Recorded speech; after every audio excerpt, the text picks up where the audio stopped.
Good evening. My name is Terry Jenkins, the owner of Terry Jenkins LLC.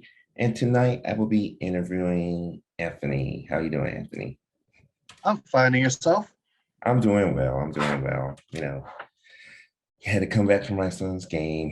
So I'm sorry about that. All right. Well, let's talk a little bit about your comic. You told me a little bit before. It's about I believe her name is Joan, Mhm. and it's a sci-fi horror. So tell us a little bit about it.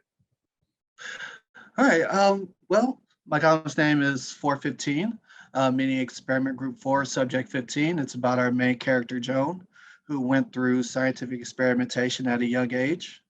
The comic really covers her life from um, a young age, from time with her family, all the way through the experimentation into adulthood. Okay. So what inspired you to tell this particular story? What really inspired me was, well, it originally started as my senior project for college. Um, we actually had to come up with our own story as well as film it. At the time, I wanted to do something really different. When I was in college, it was the time of The Matrix and Kick Ass. Okay. All And, right. and that was what was reflected in a lot of the projects that we saw coming out for the finals. And I really didn't see anything that was sci-fi horror with black leads. So as wanted to do something different and kind of embrace that part, that's how we came up with the story. Okay, cool. Now, is it just you by yourself or do you have a creative team? It is me by myself. Well, I am the writer. As Mhm. for the illustrator, I actually went through Fiverr. Oh, okay. That's where I went through initially for the art of my comic book. I went through Nice. for our first issue, we went through two Fiverr artists, an Instagram artist, and then an Upwork artist, and that's who I have now. So that's cool. Nice. My artist, actually, we have a very good relationship. Okay. He's actually done the first two issues, and we're actually working on the third now. Oh, all right. So you're on issue three. That's awesome. Now where do you guys publish your comics? Um, it will be on our website. That'll be that'swildman.com.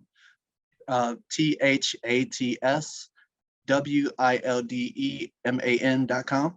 Okay. How about you type that in the chat and then I will throw it up on my browser. Sure. But that's cool. So you have a pretty good relationship with your illustrator. Was before like when you first started together, were you nervous? Was there any miscommunication? Any Uh, hurdles? Not really any miscommunication. He Mhm. was actually very good. So the first the first issue was actually just I want to say the strict bio of the main character, Mhm. and that was written more as kind of like a story type or a script type. Mhm. And he amazingly just took it and ran with it. We have such good chemistry. It's amazing, almost to a point where I wish we didn't meet on Fiverr Right. and we Yeah. were actually able to meet face to face. I can't stress enough how well patient and amazing this guy has been. Yeah. So is this his artwork that we're seeing on the website? Yes. Okay. Yeah, he's good. Now you see, because I know a lot of Fiverr, or at least when when I go through and look at artists, a lot of them are they're international. Is he international or is he Yes, he is international. okay? All right. So do you plan on going to or have you been to comic book conventions with your first two issues? Yes, actually, in December, we were at C2E2, Oh, okay. We as which in was you and just me. oh, I okay. sorry, I was at C2E2, which was basically a dream come true because that is something that I always wanted to do, Yeah, was to actually have a table at a Comic Con. Um, but of course, with COVID, a lot of things got closed down, yeah. and Comic Cons basically kind of wiped off of the board. So with me being able to go to present at C2E2, it was just an amazing opportunity. Gotcha. How did it how did it feel? Because my one of my goals this year is me and my team. There's two Comic Cons that we're looking at going to, and it's going to be my first time having the tables. So I'm like I'm nervous. I'm trying, and then I'm managing my whole team too. So it's not just me. So how did you feel going into your first Comic Con tabling? It was humbling as well as I nothing but nerves for the first day. It Right, was really the first time I was put in a position like that, and it was very humbling. I'm very grateful for it, and it allowed me to basically learn as well as connect with other comic book artists and writers. right. Okay.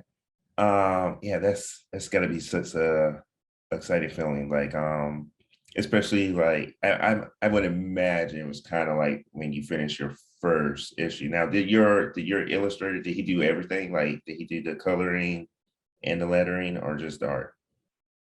Coloring, lettering, he did everything. Wow. Okay.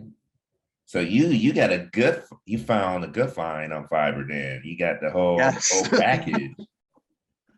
Yes. And Awesome, awesome. How did it feel when you first completed the first issue? when I completed the first issue, I was very excited. Um, it was more like it was greater. It was a greater feeling than C2E2 because it would this project is something that I've been working for like over 10 years, and to finally see it come into fruition, it's very humbling and exciting at the same time. That that's amazing. So a few days ago I interviewed um Christopher, and funny enough, he's also from the Chicago area. So that's cool. And he had a very similar journey. It took him like man, he sat down and wrote the concept. I think he said it was like 2015. So it took 5 years just for him to get it everything illustrated. He's going on to issue 4, I believe, if I remember correctly. Nice. Yeah, so it 10 years. So I'm in that same boat. Mine, I think mine's going on 15 plus years. um and now we have our first issue, but 10 years. So that's a lot of dedication, that's a lot of grit. But what kept you going through those 10 years? Because a lot of people they start their projects and then maybe they get rejected here, or maybe they don't have enough money to keep paying the artist. What kept you going through those 10 years? What kept me going through those 10 years, it was a mixture of really the inspiration of what I'm doing. Mhm. So when you wake up in the morning and think of different storylines, different ways to take something, and to the point where you are excited to write it down, get it down, let's get this script. That's what kept me going. Gotcha. So it's fair to say that this is definitely a passion project, right? Yes, Yeah, it most definitely is. gotcha. All right. So it sounds like we're pretty much in the same age group. So what got you into comic books? How old were you? What was the first comic book you ever read? Marvel, DC? I, as I grew up, I became a DC head, but I started out with Spider-Man. Okay. Spider-Man was always my favorite due to the fact that everybody has this fear of spiders. I had a fear of spiders. Hmm. And funny enough, that came from the movie Arachnophobia. Yeah, I think that did a lot of people in. So to see this superhero that has all the powers of the spider and actually doing good with it, as well as a storytelling of a, we get the human side of the hero. That's Mhm. what started me off. Then I Right. moved, then as I got older, moved over to DC to where I I admit I'm a Batman fanboy. Hey, Preparation beats nothing out. wrong. Nothing wrong with that. I'm Batman all Preparation. day. And I moved over to Batman. That actually actually Batman made it, I want to say, better for me in school because the underlying his underlying power is always being prepared, studying who you're more than likely going to end up against, Right. and actually passing and basically destroying it. So with that, I put that into my schoolwork and said, you know what? Let's crack this book open, study as much as I can, be prepared for any question they got, and let's destroy this. Oh, that's awesome. I think that's the first time I ever heard somebody actually apply their comic book hero to real life. That's awesome. He definitely does represent being prepared and smashing his enemies. So yeah, awesome. Awesome. What comic book writers or artists inspired you? The writer that inspired me, actually, that's a twofold question because of Spider-Man, Hmm. I would say Stan Lee. But then as I got older, I moved into more of other literature that actually really inspired me in my writing, which Okay. would be um, books like Frankenstein, Dr. Jekyll and Mr. Very sure. Hyde. Gotcha. Yes. Okay. So yeah, So you're definitely kind of like, it sounds like you're definitely like a horror fan. Is that fair to say? yeah. Oh man, I love horror. All right. um, Now, are you like, is it all kinds of horror? Because like I was explaining to my girlfriend the other day that you got like your slasher kind of horrors, like like your Freddy Cougars, Scream, stuff like that, and then you got like the monster horrors, like Frankenstein, Dracula and stuff like that. So, are you a fan of the whole horror genre, or is there's like a particular niche that you're I in? want to say a fan of the whole horror genre.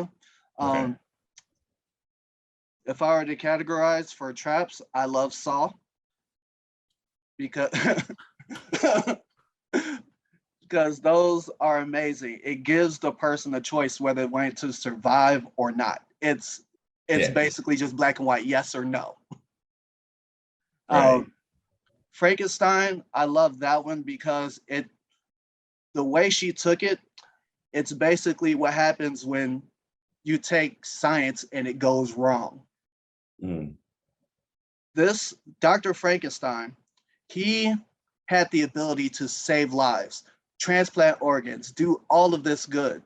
But instead, he took it one step farther and basically wanted to create life, which is not necessarily bad on paper. Right. But once you get into what he did in order to do so, because in the story, if he actually raised the creature, was kind to the creature, then things would have turned out different. Right. Gotcha. All right, that's awesome. I'm just going through your website so that everybody can see. Now, do you have a Patreon or a Kickstarter, or do you have any plans for a Patreon and Kickstarter? I have plans for a Kickstarter. Okay, But what I want to do is I want to grow a lot more first, gotcha. in order to really get that Kickstarter going. All right. Well, hopefully, we help out. That's like I keep telling everybody that I interview, that's my goal this year, is try to help other people and promote their stuff as well. Uh, but you've done a lot though. Like this is I really love the website. Did you do the website yourself? Ye- yes. Okay. So the website is from GoDaddy. So Hmm. with GoDaddy, I'm able to basically upload everything, put all the content there, as well as sell on the website. Gotcha. Yeah, I'm using WordPress, but that's mainly for like my blogs and stuff like that. It's my Patreon that I try to send people to. So awesome, awesome. 4 to 15. Let's see.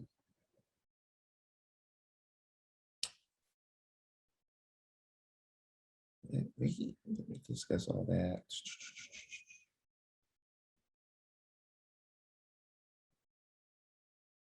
Are you what are some of the future plans? Do you see it becoming a TV show, movie, an anime, cartoon series, I would video love, game?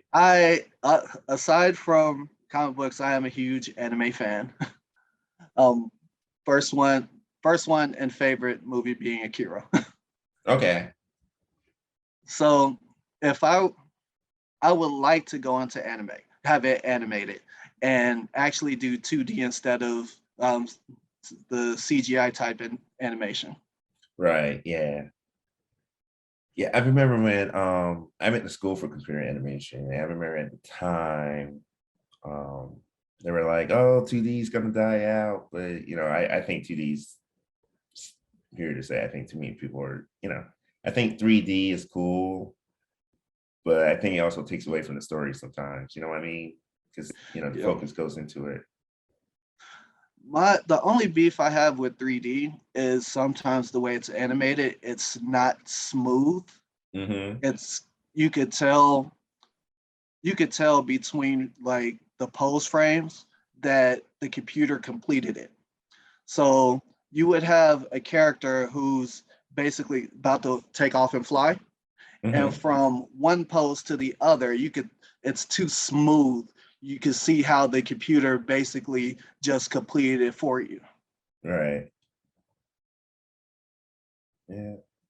All right. And all right. So no Patreon, no Kickstarter. Website looks, yeah, your website looks really good. So, but that's all I have. It was thank you so much for coming on. I really appreciate it. It's no problem.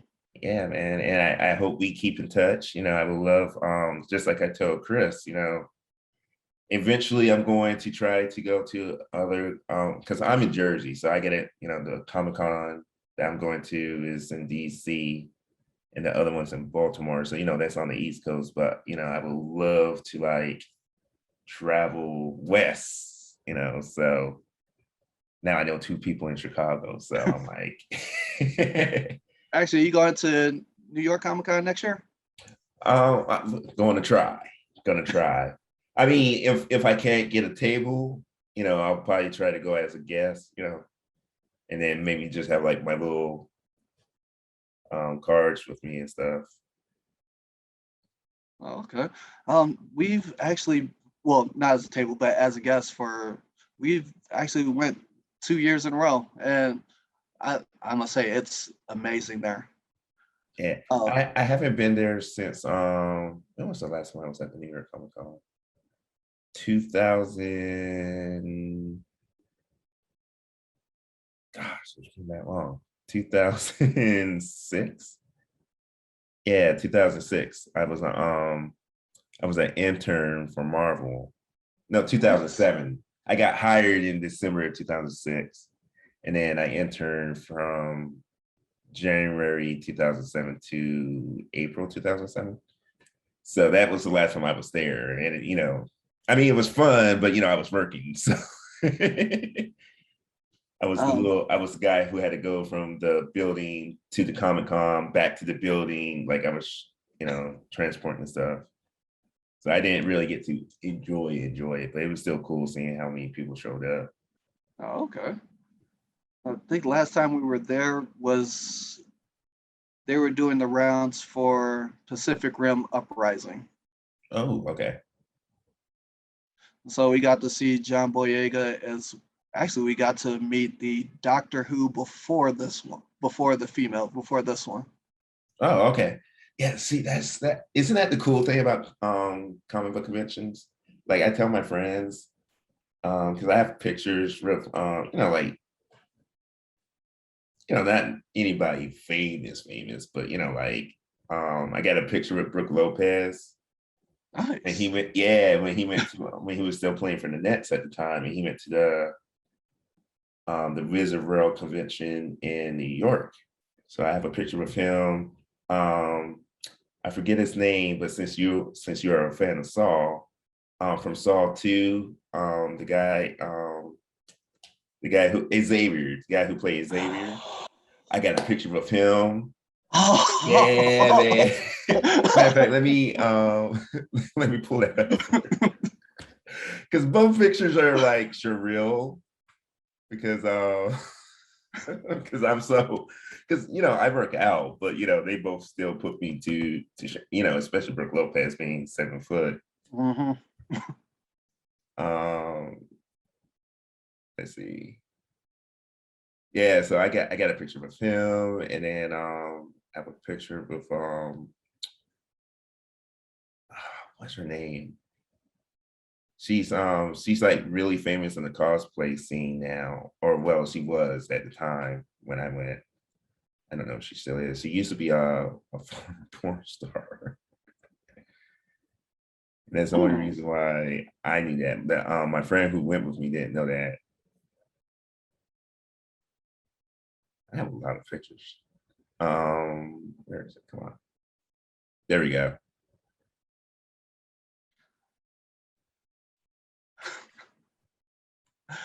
Nice. Yeah, I was like, I couldn't believe it. I was like, I tell people all the time, like, man, you never know who you're gonna meet at the cons. That's why it's worth going.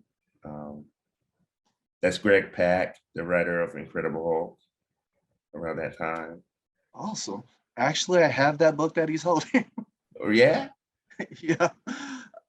Like when I tell you that I have a collection just all around the room, like in hmm, alphabetical order as well as by company.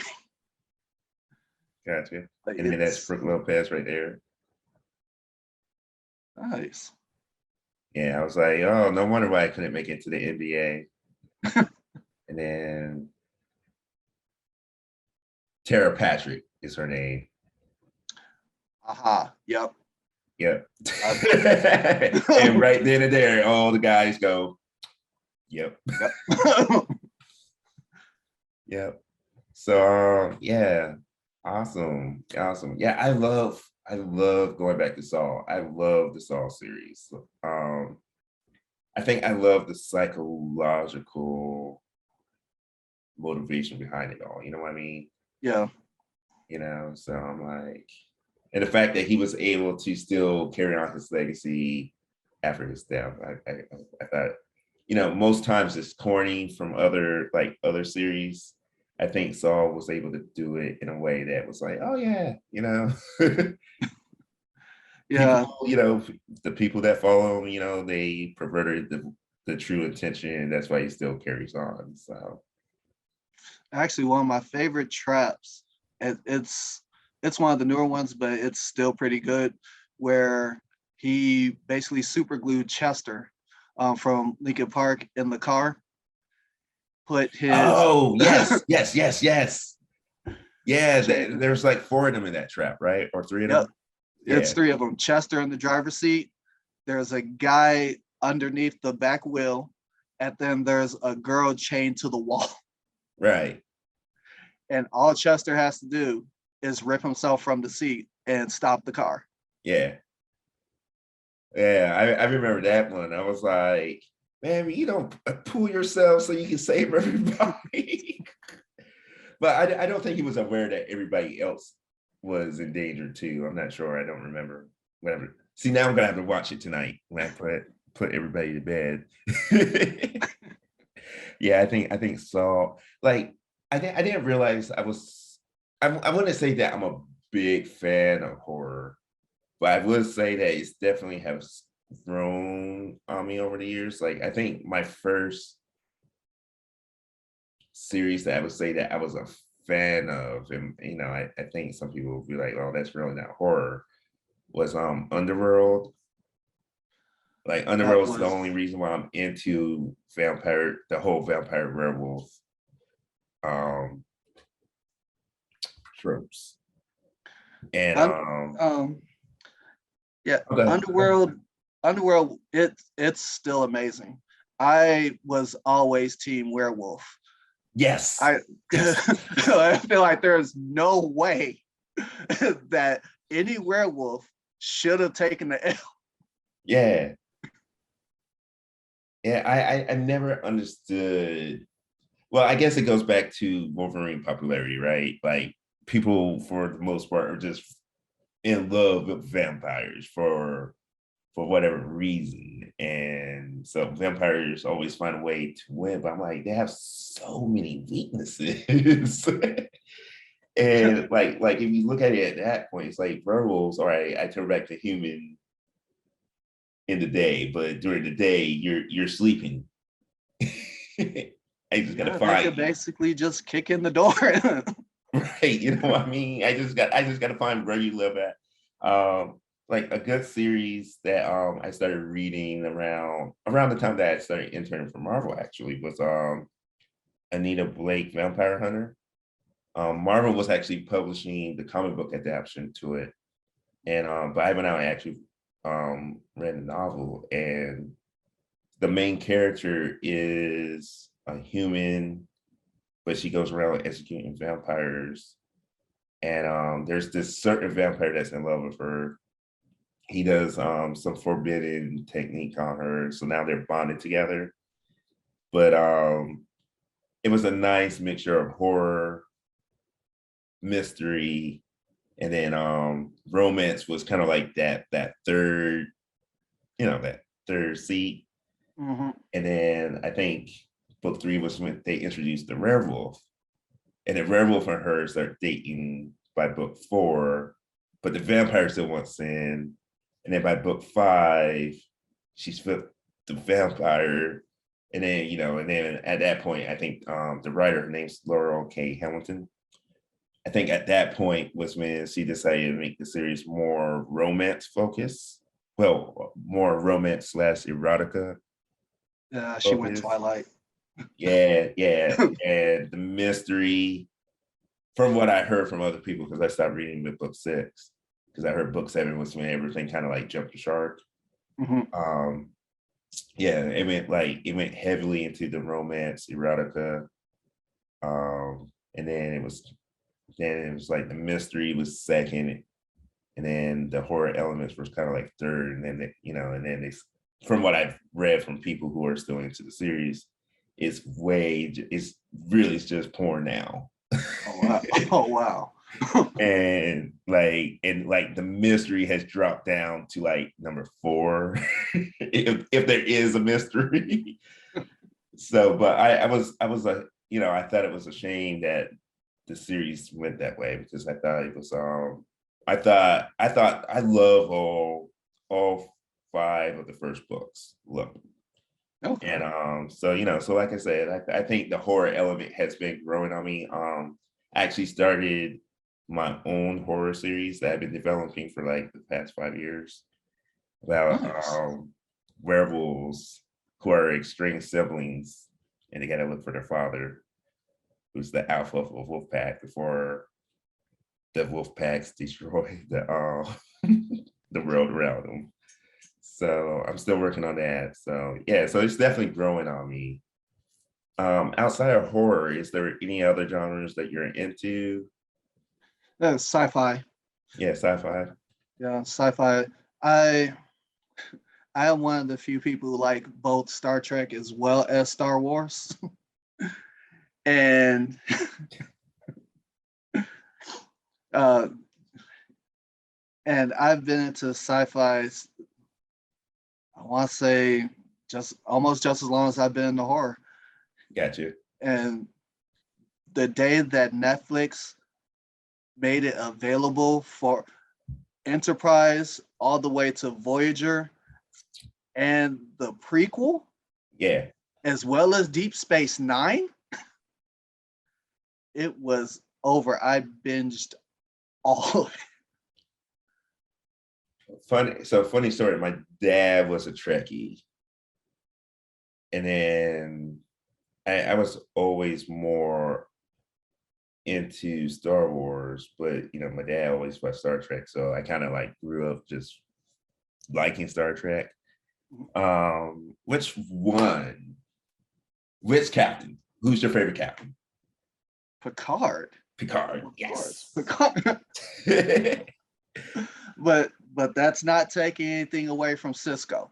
Cisco is the Cisco is only my man second who as well. punched the Q. This man laid out a Q. That Yeah. Yeah, I think for me it's Picard, Cisco, Janeway, and then I would put Kirk, and then what I consider what's his name, Archer from the prequel. Archer. Enterprise? Yeah, It that was one Archer. was Archer. Yeah, Archer just never did anything for me. I don't know if it was because I could never get it out my head that as a kid that's the guy from Quantum Leap. That was. I don't know if that, like, every time I watched Enterprise, I had a really hard time seeing him as captain. Well, He was Sam, which for is weird for me. Usually I can separate characters no matter who the actor is, but I couldn't do it with that series. I don't know why. Well, for Archer, he had like a really like not taking anything away from the other captains, but he had a really difficult job because you have to keep in mind he was basically the first to basically go out into space like that. Of course, they had negotiations and talks with the Vulcans, but the Vulcans didn't even want them to go out. So he was working with incredible pressure to basically prove that the human race is ready. Like, we're ready to go. Let's do this. Well, I mean, that was the intriguing part of Enterprise. You know what I mean? So I don't think it was the plot. I think it was just, I think for me it was just, I just couldn't really detach Sam from Archer. Wait, you're waiting for him to jump again? Yeah, I'm sitting there like, what are you doing? It's like, it's one of those things where, like, see, like, I'm a big mystery thriller kind of guy. So I've watched a lot of like CSI, SVU, and stuff like that. And like CSI, when Grissom left, and they were like, "Oh, we're gonna have Lawrence Fishburne come on," and I was like, "Oh my god, all right, I can do that." Like, I would, because they had already killed off Warwick, so I was already mad about that. But then I was like, "And Grissom's leaving. This show is doomed." And then they're like, "Oh, we're gonna bring in Lawrence Fishburne." And I was like, "Oh, that's gonna be awesome," because I'm thinking he's coming in to be like Grissom. Not exactly like Grissom, but like close enough to like where he makes yeah, it's everybody close think enough where I'm it's like, oh, but he comes in as essentially the rookie of the team. And I was just like, I can't do this anymore. And so I stopped watching CSI. Oh man. But all right, yeah. So sci-fi. I like sci-fi too. I think sci-fi, like I said, mystery for me, it's mystery first. I think it's a tie between fantasy and sci-fi. Because it's like I can't get into like I can watch stuff like Lord of the Rings, but it's not like my go-to. But I can do stuff like Harry Potter all day, you know. What So, house are you? huh? What house are you? I'm Hufflepuff. That's acceptable. Hufflepuff. And I am Slytherin. All right. Hey, you know what? I keep telling people there's nothing wrong with Slytherin. The movies make it seem like all of them are evil. They're not evil. They're just ambitious. Some of them just Ambitious don't and know when sensible. to stop their ambitiousness. Right. Ambitious and sensible. Well, everybody will survive that they just threw Harry out. Just saying. Exactly. You know what I mean? And you get rid of the ones that were, racist. That is also true. but I'm pretty sure, like again, I think what they did with the movies and maybe the books, because I only read the first two books, is I'm pretty sure that there was races in all the houses. You know what I mean? Like Yeah. I think it was just brought upon Slytherin more because there were more purebloods in Slytherin. Because I think that was one of the requirements, if I'm not mistaken. And then of course you had the lead Slytherin character was racist. So it's like, so I think Malfoy. yeah, Malfoy. I think the whole house to the public got that bad rap because of Malfoy and his dad. You know what I mean? So, but yeah, I don't think there's anything wrong with Slytherin. I think didn't Harry Potter's son go into Slytherin? Yep, he went to Slytherin as well as Harry Potter had a choice to go to Slytherin. Gotcha. Yep, that's right. That's right. But he didn't want to because I think Harry was already under the impression that they were evil or whatever. Yeah, he already met Malfoy. Yeah. It was like, nah, nah. So definitely I could do, so I would say fantasy is probably my second, sci-fi three, and then I would throw horror. Romance is way, way at the bottom. Like, I can't do that. It's gotta be a really good storyline. Like brown sugar. I like brown sugar. So yeah, sci-fi. Yeah, I got a sci-fi comic in the works as well. Nice. Yeah. I'm trying to do it all, and I'm trying to do it all by myself, driving myself crazy. So, but all right, I'm gonna let you go again. Thank you for accepting my invitation for the interview. Like I told you when we chat before, when it gets ready to go up on my website, I will send you the link to your particular episode. So Awesome. you're going to be episode 3. Episode 1, I interviewed Greg Burnham from Tuskegee Harris. Nice. Yeah. I met him too. You met him too? Yeah. Yeah, he's my mentor. And then the world is so small. Like it's so huge, but it's so small, right? Mm-hmm. So I have reached out to Greg while I was going through my master's in creative writing at Full Sail. I had reached out to him for the interview. And we did the interview, and then I asked him if he would be my mentor. So, every once in a while, I tell him to check out my stuff, or I'll ask him questions and advice, and he gives it to me or whatever. And then last summer for my comic, I decided to do a podcast where we do a table read of the script. So I can hear if it sounds right, but B, to also do something to kind of like entice more people, because I feel like people are a little more audio now, Mm-hmm. auditory now. So I thought that would be a nice piece to have. And so one of my actors is one of my best friends from childhood. Like we knew each other since we were like 6 and 5. And so he's helping me, and he was talking about, oh, I can hook you up with an artist, because around this time I had to fire one of my artists. So he's like, I can see if this artist will do the work for you. He helped my friend with his book. And he's like, I can't remember the name of the book. And I just happened to be talking about